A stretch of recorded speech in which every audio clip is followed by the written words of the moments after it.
Hi everyone, my name is Nikhil Gupta and welcome back on our YouTube channel called eConcept।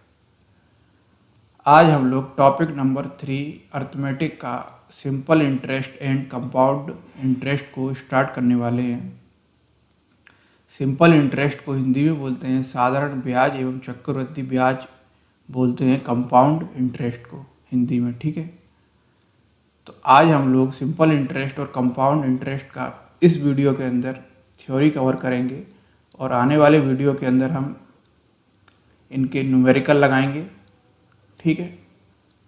तो इनको mathematically इनके फॉर्मूले लिखने से पहले हम लोग सबसे पहले समझ लेते हैं कि सिंपल इंटरेस्ट का और कंपाउंड इंटरेस्ट का जो फिजिकल अंडरस्टैंडिंग होती है, जो अपन रोज़ाना मार्केट की भाषा में बात करते हैं कि ब्याज, अपन सबसे पहले उसकी बात करते हैं, ठीक है।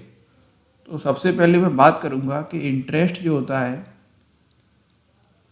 जो ब्याज होता है, वो हमारा बेसिकली 3 चीज़ों के ऊपर डिपेंड करता है। एक तो हमारा प्रिंसिपल, दूसरा हमारा रेट और तीसरा हमारा टाइम। टाइम को हम लोग बोलते हैं समय, रेट को हम लोग बोलते हैं दर और प्रिंसिपल को हम लोग बोलते हैं बेसिकली मूल, ठीक है, मूल।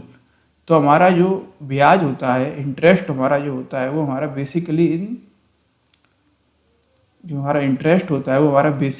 3 चीज़ों के ऊपर डिपेंड करता है। प्रिंसिपल, रेट और समय, ठीक है। और इंटरेस्ट के अंदर 2 तरह के इंटरेस्ट होते हैं। एक हमारा होता है सिंपल इंटरेस्ट, जिसको हम बोलते हैं साधारण ब्याज, और दूसरा हमारा होता है कंपाउंड इंटरेस्ट, जिसको हम बोलते हैं चक्रवृद्धि ब्याज, ठीक है। तो अब हम बात करते हैं कि एसआई का जो रियल में मीनिंग होता है, साधारण ब्याज का जो रियल में मीनिंग होता है, इसका मतलब होता है मूल पर ब्याज। जो नॉर्मल, जो बाजारू भाषा में हम लोग बात करते हैं, इसका मतलब होता है मूल पर ब्याज। और सीआई का मतलब होता है ब्याज पर ब्याज। जो इनमें बेसिक डिफरेंस होता है दोनों ही चीज़ों में, इसका जो बेसिक अंतर होता है वो ये होता है कि एसआई में जो हमारा ब्याज लगता है वो मूल पर लगता है, लेकिन सीआई के अंदर हमारा जो ब्याज है वो मूल पर भी लगेगा प्लस ब्याज पर भी ब्याज लगेगा, जबकि इसके अंदर ब्याज के ऊपर हमारा कोई भी ब्याज नहीं लगता है, ठीक है। दूसरा जो अंतर होता है वो ये होता है कि सीएसआई के अंदर जो, अगर मान लो मैंने 4 साल के लिए रुपए लिए कहीं से ब्याज पे, तो एसआई के अंदर हर साल जो हमारा इंटरेस्ट होगा हर साल वो सेम होगा फॉर एवरी ईयर हमारा जो इंटरेस्ट होगा वो सेम होगा। जबकि कंपाउंड इंटरेस्ट के अंदर जो हमारा इंटरेस्ट होगा वो जो आने वाला हमेशा इंक्रीजिंग ऑर्डर में होगा, मतलब कि फोर्थ ईयर का ज़्यादा होगा थर्ड ईयर का ज़्यादा होगा सेकंड ईयर से, और सेकंड ईयर का ज़्यादा होगा फर्स्ट ईयर से। तो मीन्स हमारा ब्याज हमेशा इंक्रीजिंग ऑर्डर में होगा, जबकि यहाँ पे फर्स्ट ईयर का इक्वल टू सेकंड ईयर का इक्वल टू थर्ड ईयर और फोर्थ ईयर, इनमें हर साल का ब्याज सेम होगा। लेकिन कंपाउंड इंटरेस्ट के अंदर हमारा हर साल ब्याज या फिर हमारा इंटरेस्ट इंक्रीजिंग ऑर्डर में होगा। इसको हम लोग एक बेसिक एग्जाम्पल के थ्रू समझते हैं कि सिंपल इंटरेस्ट और कंपाउंड इंटरेस्ट होता क्या है। एक मैं एग्जाम्पल ले रहा हूँ, बिल्कुल बेसिक एग्जाम्पल। मान लो मैंने कहीं से 1000 रुपया ब्याज पर लिया, उसका जो रेट है वो है 10%, और मैंने वो रुपए लिए 2 ईयर के लिए, ठीक है। उसका जो प्रिंसिपल है, जो उसका मूल है प्रिंसिपल, और जो इसका रेट है जो इसका प्रिंसिपल है और जो इसका रेट है वो है 10% और जो टाइम पीरियड है वो है 2 ईयर। और जो 10% जो रेट है इसको अपन पर एनम या फिर पर ईयरली काउंट करना है अपन को, ठीक है। इसका भी मतलब होता है वो मैं आपको आगे बताऊंगा कि ये मैं क्यों लिख रहा हूँ पर ईयरली और पर एनम। अभी आप इतना समझ लो कि हमको जो इंटरेस्ट है वो हर साल निकालना है, हमको इंटरेस्ट हर साल काउंट करना है।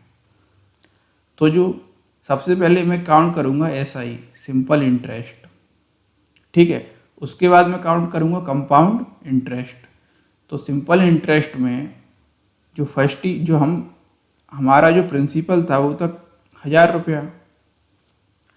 अब इस 1000 रुपया पे उसने बोला कि 10% पर ईयरली रेट लग रहा है, तो 1000 रुपये का जो 10% होगा वो हमारा होगा 100 रुपया। 1000 रुपया का जो 10% होगा वो होगा 100 रुपया, ठीक है। तो हमारा जो फर्स्ट ईयर में जो हमारा सिंपल इंटरेस्ट आया वो हमारा आया 100 रुपया। जो फर्स्ट ईयर में जो हमारा सिंपल इंटरेस्ट आया 100 रुपया। अब हम बात करते हैं सेकेंड ईयर की। सेकेंड ईयर में भी हमारा प्रिंसिपल कितना होगा 1000 रुपया और हमारा जो रेट ऑफ इंटरेस्ट है वो भी हमारा कितना है 10%। तो हमारा जो इंटरेस्ट होगा सेकेंड ईयर में वो भी हमारा कितना होगा 100 रुपया। इस प्रकार से जो हमारा टोटल जो हमारा इंटरेस्ट होगा वो हमारा फर्स्ट ईयर में इंटरेस्ट प्लस हमारा जो सेकेंड ईयर में इंटरेस्ट है दोनों को मिला के होगा 100 + 100 = 200। तो जो हमारा टोटल अमाउंट होगा आफ्टर 2 ईयर जो हम उसको पे करेंगे वो होगा प्रिंसिपल प्लस सिंपल इंटरेस्ट, ठीक है। तो प्रिंसिपल कितना था 1000 प्लस सिंपल इंटरेस्ट जो टोटल आया वो आया आपका 200 रुपये 2 साल के बाद। तो जो हमको टोटल अमाउंट जो पे करना होगा आफ्टर 2 ईयर वो 1200 रुपये हमको पे करना होगा। ये हमारा 1200 रुपये आया सिंपल इंटरेस्ट से, ठीक है। आप यहाँ पे देख सकते हो कि पर फर्स्ट ईयर का जो इंटरेस्ट है वो इक्वल टू है सेकेंड ईयर के इंटरेस्ट के। जो मैंने ऊपर लिखा था कि हर साल सिंपल इंटरेस्ट के अंदर इंटरेस्ट की वैल्यू हर साल सेम रहने वाली है। सिंपल इंटरेस्ट के अंदर हर साल इंटरेस्ट की जो वैल्यू है वो सेम रहने वाली है। सिंपल इंटरेस्ट के अंदर हर साल जो इंटरेस्ट की वैल्यू है वो सेम रहने वाली है, वो ही कुछ यहाँ पर निकल के आया है, ठीक है। अब हम बात करते हैं कंपाउंड इंटरेस्ट की, चक्रवृद्धि ब्याज की, ठीक है।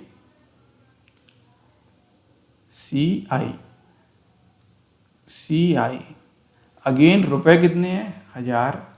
हम लोग सबसे पहले फर्स्ट ईयर के लिए काउंट करेंगे।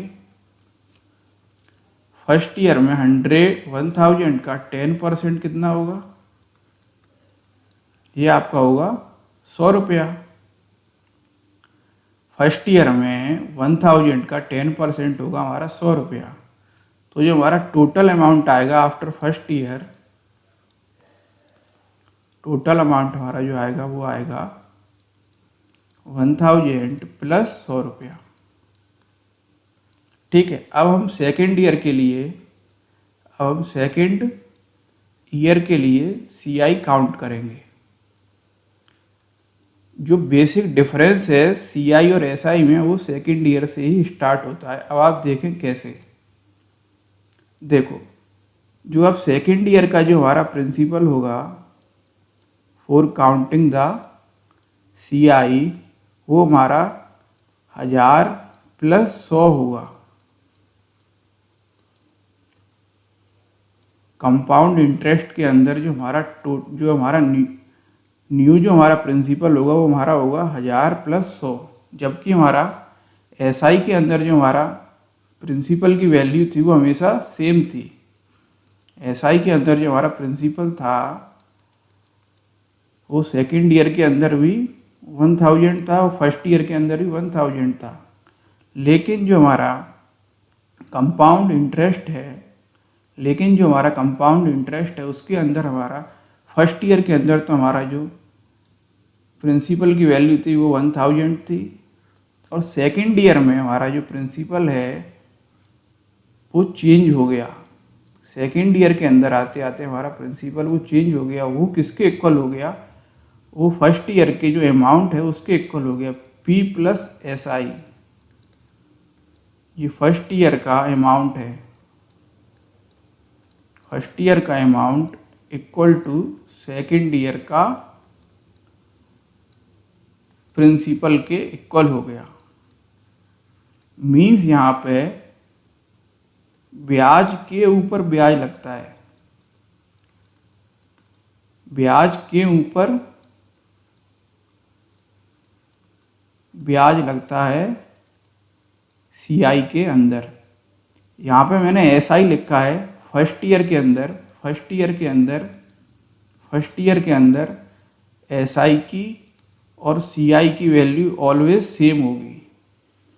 फर्स्ट ईयर के अंदर सिंपल इंटरेस्ट की और कंपाउंड इंटरेस्ट की वैल्यू ऑलवेज सेम होगी। अगर कोई क्वेश्चन आता है कि what is the difference between the CI and SI after first year, तो उसका आंसर होगा 0 ऑलवेज। ठीक है, इसलिए principal plus amount, principal plus simple interest या फिर मैं प्रिंसिपल प्लस कंपाउंड इंटरेस्ट बोलता आफ्टर 1 ईयर, वो बात सेम ही है। इसलिए मैंने लिखा SI, या फिर आप इसको CI भी लिख सकते हो, क्योंकि SI और CI की वैल्यू आफ्टर फर्स्ट ईयर दोनों की वैल्यू सेम होगी। तो यहाँ पे जो मेन डिफरेंस है वो यही है कि CI के अंदर ब्याज के ऊपर CI के अंदर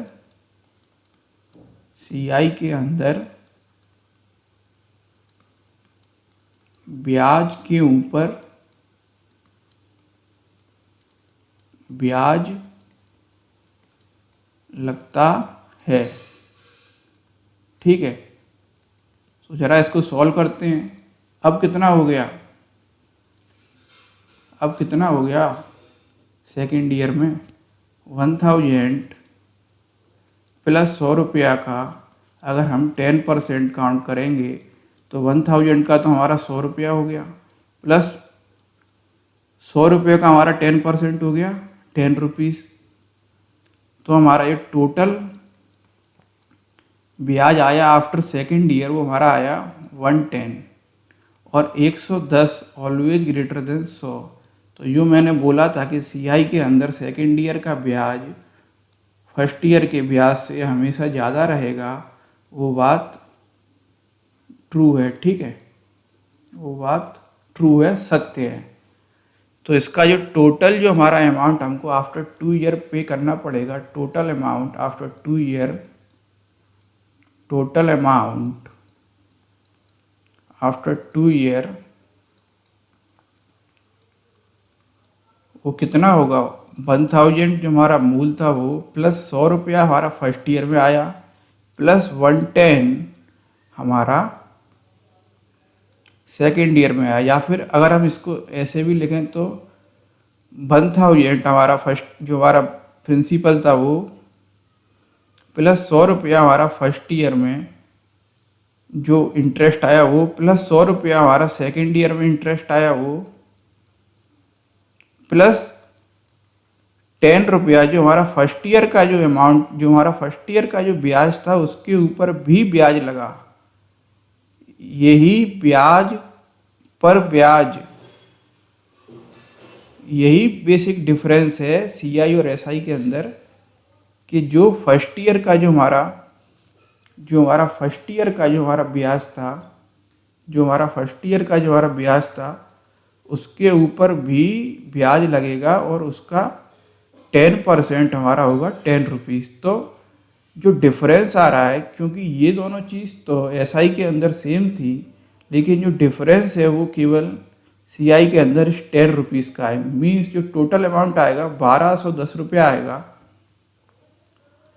और SI के अंदर जो हमारा अमाउंट आया था वो आया था 1000 प्लस 100 रुपया फर्स्ट ईयर का प्लस 100 रुपया सेकेंड ईयर का, लेकिन और टोटल ये हुआ था हमारा 1200 रुपया। लेकिन यहाँ पे फर्स्ट ईयर के अंदर 100 रुपया, सेकेंड ईयर के अंदर भी 100 रुपया, लेकिन जो फर्स्ट ईयर का अगेन जो ब्याज लगेगा, फर्स्ट ईयर के ब्याज पर जो अगेन ब्याज लगेगा वो हमारा हो गया 10 रुपीज़, जबकि यहाँ पर जो इसका ब्याज था वो 0 था।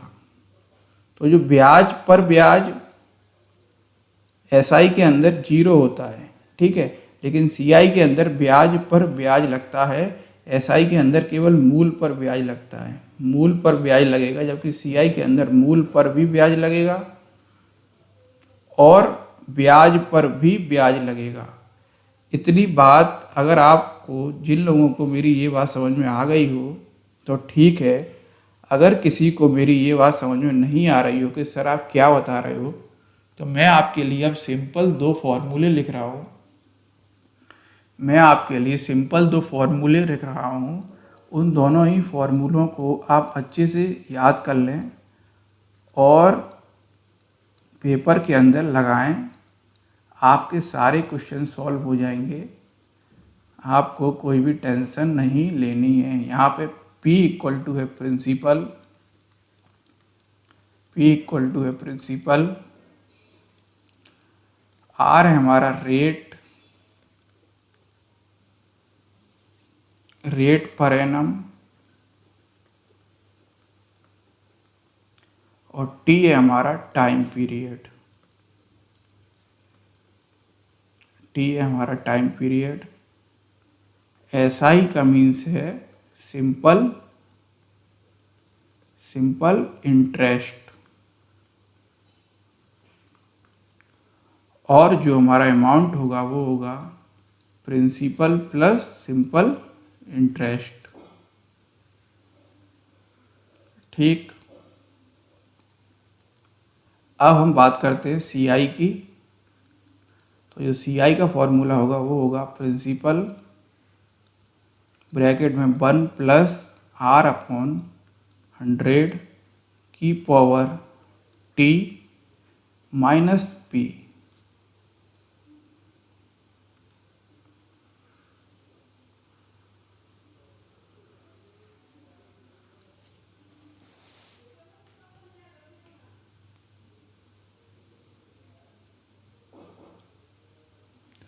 और यहाँ से जो अमाउंट होगा वो होगा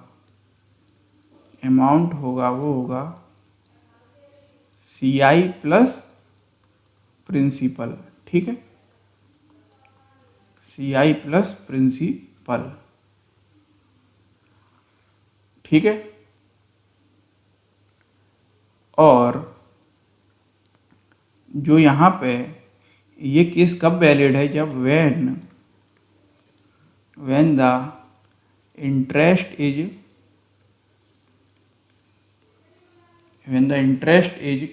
compounded,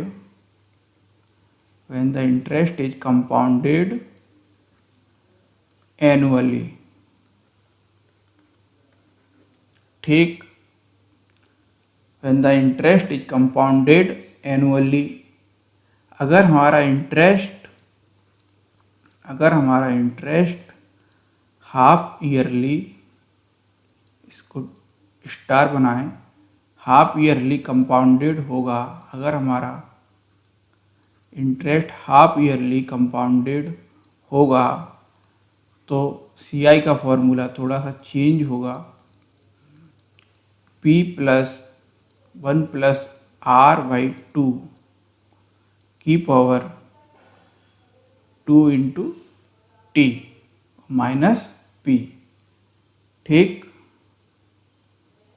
सेम अगर ये बात क्वार्टरली की करते हैं अपन, अगर हमारा इंटरेस्ट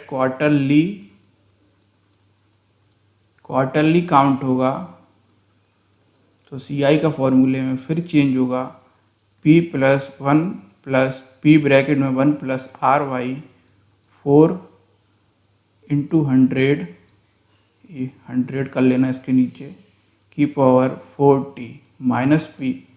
ये चीज़ें क्या हैं, इन चीज़ों के बारे में जब हम न्यूमेरिकल लगाएंगे तब हम डिटेल में इन चीज़ों को डिस्कस कर लेंगे, ठीक है। तो आपको घबराना नहीं है कि आपने ये इतने फॉर्मूले लिख दिए। आपको केवल जर्नल अंडरस्टैंडिंग रखनी है सिंपल इंटरेस्ट की और कंपाउंड इंटरेस्ट की। हर क्वेश्चन आपका जर्नल अंडरस्टैंडिंग से ऑटोमेटिक सॉल्व हो जाएगा। ये फॉर्मूले मैंने आपके लिए इसलिए लिखे हैं क्योंकि अगर आपको एग्ज़ाम में कोई भी क्वेश्चन आता है तो आपको मालूम होना चाहिए कि फॉर्मूले क्या है, ठीक है। जबकि हम सारे क्वेश्चन इजीली सॉल्व करेंगे, घबराने की ज़रूरत नहीं है कि आपने सर क्या पढ़ा दिया, समझ में नहीं आ रहा है, बिल्कुल भी, ठीक है। तो आज के वीडियो में इतना ही। नेक्स्ट वीडियो के अंदर हम लोग इसके न्यूमेरिकल करेंगे और आपको सारे क्वेश्चन इजीली सॉल्व हो जाएंगे, ठीक है। आपको घबराना नहीं है। अगर आपको इस वीडियो के अंदर कुछ भी समझ में नहीं आया हो या फिर मैंने क्या बताया, तो आप केवल ये बेसिक जो 2 फॉर्मूले उनको याद कर लो। आपका सिंपल इंटरेस्ट और कंपाउंड इंटरेस्ट आपका इजीली एग्जाम के अंदर आपसे क्वेश्चन बन जाएगा। जब मैं आपको क्वेश्चन कराऊंगा नेक्स्ट वीडियो के अंदर, तो मैं आपको डिटेल में बताऊंगा कि क्वेश्चनों को किस तरीके से हमको पेपर के अंदर अप्रोच करना है, किन क्वेश्चनों को हमको कैसे अटेम्प्ट करना है, ठीक है। हर वैरायटी के क्वेश्चन हम आपको कराने वाले हैं अगले वीडियो के अंदर। Thank you.